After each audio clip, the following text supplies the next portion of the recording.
Miki, vos sabedes quen é Álvaro Cunqueiro? Non? Pois é o vosso día de sorte. Vou vos contar moitas cousas sobre el. Álvaro Cunqueiro foi un autor galego, máis concretamente de Lugo, que escribiu no século XX. A súa narrativa denomínase realismo máxico, pois a fantasía é un elemento esencial na súa literatura, e a súa obra enmárcase dentro da narrativa dos anos 50.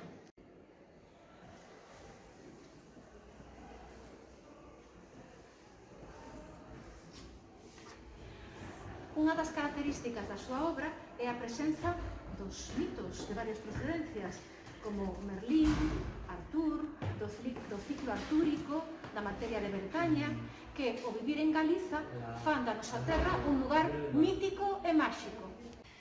E agora que o lembro, outra característica da súa obra é o influxo da literatura oral, nuns contos nos que van saindo un, outro, e así sucesivamente, e que eran como os que de neno el oía na botica.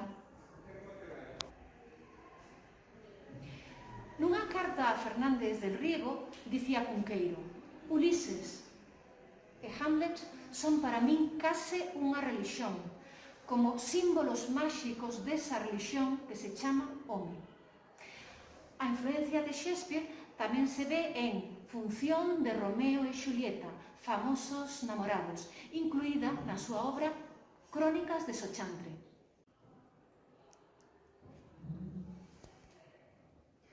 To be or not to be? That is the question. Ser ou non ser? Esa é a cuestión. Di Hamlet na obra de William Shakespeare que leva o seu nome. Este é un inciso teatral.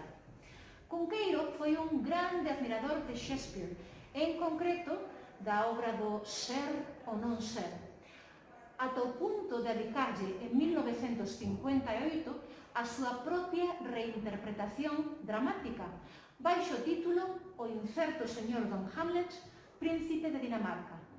Para Cunqueiro, o teatro de William Shakespeare contén toda a vida humana. Como obra destacamos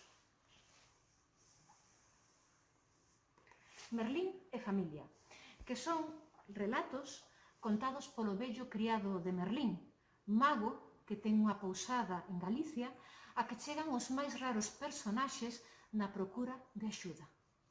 Pero esperade, agora que penso, tamén recordo unha triloxía ben curiosa. Escola de Meciñeiros, Os outros feirantes e tamén Xente de aquí e da colá. Son contos inspirados na nosa literatura popular, con personaxes insólitos os que lles pasan cousas sobrenaturais. A presenza de todos eles crea unha Galiza máxica.